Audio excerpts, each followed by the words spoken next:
বাঙালির হাতে বাঙালি খাবার খেতে হলে আমার দোকানে আসতে হবে। দিদি তোমার হোটেলে খেতে যাব না, খেতে গিয়ে তোমার হাতে ভাত খাওয়াবে নাকি তোমার হাতে ছানটা দিয়ে মার খাওয়াবে জানি না, তখন আমাকে আবার না খেয়ে বাড়ি আসতে হবে। অর্থাৎ বাড়িতে বসে মায়ের হাতে আলু মাখা ভাতই ঠিক আছে। আমি অনেকদিন আগে ভেবেছিলাম নন্দিনী দিকে নিয়ে কোনো ভিডিও বানাবো না, কারণ নন্দিনী একটা মেয়ে হয়ে একটা হোটেল চালাচ্ছে, এটা খুব গর্বের বিষয়, বা আমাকে আর্থিক সাহায্য করছে। কিন্তু নন্দিনী হোটেল থেকে যে সমস্ত ভিডিও আমি দেখতে পাই, এটা দেখার পর মনে হলো যে না, একটা ভিডিও আমাকে বানাতে হচ্ছে। আর এই সমস্ত ভিডিও দেখে আমার মনে হয় না ওটা কোনো হোটেল, মনে হচ্ছে ওটা বিগ বসের শো চলছে। নন্দিনী ওখানে এমন এমন ডায়লগ বলে, হয়তো বিগ বসে তো এরকম ডায়লগ কেউ বলে না। আর এত ক্যামেরা নন্দিনীর আগে পিছনে থাকে, হয়তো বিগ বসের শোয়ে তো এত ক্যামেরা থাকে না। নন্দিনী চালাচ্ছে তো একটা মাত্র হোটেল, তাকে নিয়ে যে এত মাতামাতি হুড়োহুড়ি মারামারি করা তো কোনো ব্যাপার নেই। পশ্চিমবঙ্গে ঘুরে দেখলে ওই নন্দিনীর মতো ফুটপাতে হোটেল হাজার হাজার আছে, কিন্তু তাদেরকে কেউ পাত্তা দেয় না, কারণ তারা তো ছেলে, আর ছেলেদেরকে প্রচুর স্টাইল করতে। কিন্তু নন্দিনীতে মেয়ে রূপ আছে, তাই এই ফুড ব্লগাররা নেড়ি কুত্তার মতো আগে পিছনে ঘুরে বেড়াচ্ছে। আর এই ফুড ব্লগাররা দুদিন পর আর ভিউজ পাওয়ার জন্য না, নন্দিনী কেমন বাথরুম করছে, কি স্টাইলে করছে, কেমন হেগেছে, ওটা ভিডিও করে ছেড়ে দেবে।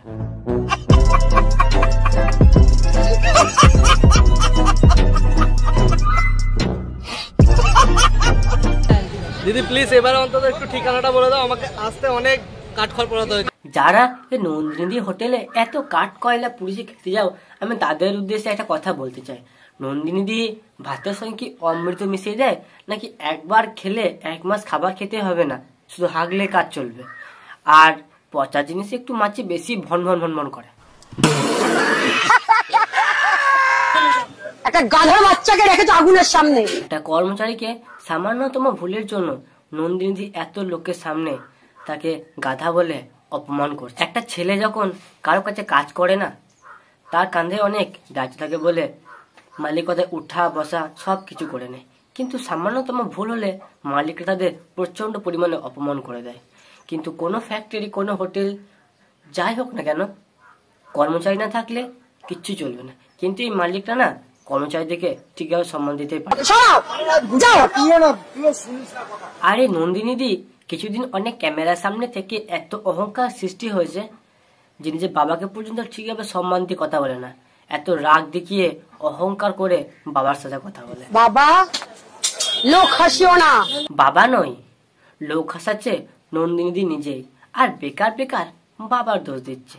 বাবা জানে যে কোন মানুষের সঙ্গে কেমন ব্যবহার করতে হয়, কেমন কথা বলতে হয়, কিন্তু নন্দিনী দি সেটা জানে না, তাই অহংকার নিয়ে আকাশ উড়ে বেড়াচ্ছে। যেদিন ডানা কেটে মুখ থুবড়ে নিচে পড়বে, সেদিন বাস্তব বুঝতে পারবে, আর সেদিন কেউ রান্না মন্ডলের মতো আর ঘুরেও তাকাবে না। আর একটা কথা তো জানোই, অহংকারী পতনের কারণ, সে যেই হোক না কেন। জানোয়ার লোক রে ভাই। বাবাকে বলে জানোয়ার, লোককে বলে গাধা। বাবাকে বলে জানোয়ার, লোককে বলে গাধা। আরে তুমি নিজের কত ভালো মানুষ, লোককে বলো গাধা। আমার কাজে ভুল হয়ে গেল, মুশকিল হয়ে যায়। আরে ঢ্যাবনা যদি ফুড ব্লগাররা আছে, যে কোনো মানুষকে ভাই শান্তিতে কাজ করতেই দেবে না, কাজের মাথায় এসে এসব আলবাল প্রশ্ন করে কাজের পুরো গান মেরে রেখে দেবে। আমি ওখানে থাকলে না ভাই, ওই উনুন থেকে একটা চিল্লা কাঠ বের করে পন্দের আচ্ছা পিটিয়ে দিতাম, পিছনে হাত বুলাতে বুলাতে ঘর চলে যেত, একবার হনুর মতো পিছনগুলো লাল হয়ে যেত।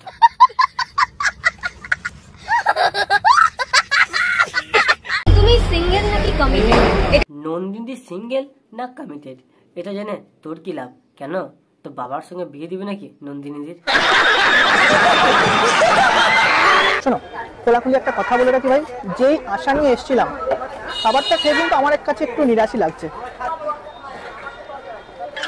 খুব আহামরি কিন্তু ভালো লাগছে না। আর নন্দিনীদি খাবারের জন্য ফেমাস না, নন্দিনীদের রূপের জন্য ফেমাস, আর এটাই কঠিন বাস্তব। আর নন্দিনীদের হোটেলে খেতে যাওয়া আর কোনো বিয়ে বাড়িতে খেতে যাওয়া একই ব্যাপার, কারণ কোনো বিয়ে বাড়িতে খেতে গেলে তোমাকে আগে থাকতেই সিট ধরে রেখে দিতে হয়, আর নন্দিনী হোটেলে খেতে গেলেও তোমাকে ঠিক সিট ধরে রেখে দিতে হবে। পার্থক্য শুধু একটাই, বিয়ে বাড়িতে খেতে দেয় ফ্রিতে, আর নন্দিনী হোটেলে খেতে হয় পয়সা দিয়ে। আর এইসব নাটক করতে করতে নন্দিনী চলে গেছে দিদি নাম্বার 1। নোটবন্দির টাইমে বাবার বিজনেসটা নষ্ট হয়ে যায়, বাড়ি বিক্রি হয়ে যায়, মায়ের জুয়েলারি যা আমাদের সেভিংস ছিল সবই চলে যায়। একে নন্দিনী দি নিজের লাইফের ইমোশন কথা বলছে, আর তার উপরে এই ব্যাকগ্রাউন্ড মিউজিকটা চালিয়েছে। আরে কেউ বন্ধ কর, আমার কান্না পাচ্ছে, কেউ বন্ধ কর, কেউ বন্ধ কর। আর নন্দিনী যে একটা মুখে কতগুলো কথা বলে তার কোনো ঠিক নেই। কখনো বলে আমি চাকরি করতাম, হোটেল मैनेजमेंट চাকরি করতাম, আবার কখনো বলে কিচেন में জব मिला, কিচেন হেল্পার কে আবার কখনো বলে একটা পিজা চেনের সাথে জড়িত ছিলাম, আবার কখনো বলে पर मैंने एज अ वेटर जॉब किया। আমি শুধু বুঝতে পারছি না এই নন্দিনী এত কম সময়ে এত ডিগ্রি অর্জন করতে পারে কিভাবে। আর আমাদেরকে যে কোর্স কি 1 বছর শেখানো হয়, নন্দিনী কি সেটা 6 মাসই শিখিয়ে দিচ্ছে, নাকি নন্দিনী মায়ের পেট থেকে বেরিয়েই কানে ব্যাগ নিয়ে স্কুল চলে গেছে। আর এই ফুড ব্লগাররা নন্দিনী হোটেলে খাবার খেতে গিয়ে খাবারের প্রশংসা কম, রূপের প্রশংসা করে বেশি। দিদি এত তাপের সামনে থেকেও এত ফর্সা আছো কি করে? নন্দিনী মুখেতে কুকুরে গু মাখে, তুমি পরিষ্কার হতে চাও, তুমিও ওই কুকুরে গু মেখে নেবে, নন্দিনীর মতনই রোদে থাকলেও মুখে একবারে ঝকঝক করবে।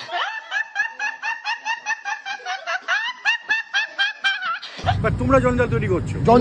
আরে ফুড ব্লগার আছে, যেখানে যাবে হেগে হেগে এমন গন্ধ ওঠাবে কোনো মানুষ টিকে থাকতে পারবে না। আজকের ভিডিওটা এই পর্যন্তই। ভালো লাগলে অবশ্যই ভিডিওকে লাইক করে চ্যানেলটিকে সাবস্ক্রাইব করে নেবে। দেখা হচ্ছে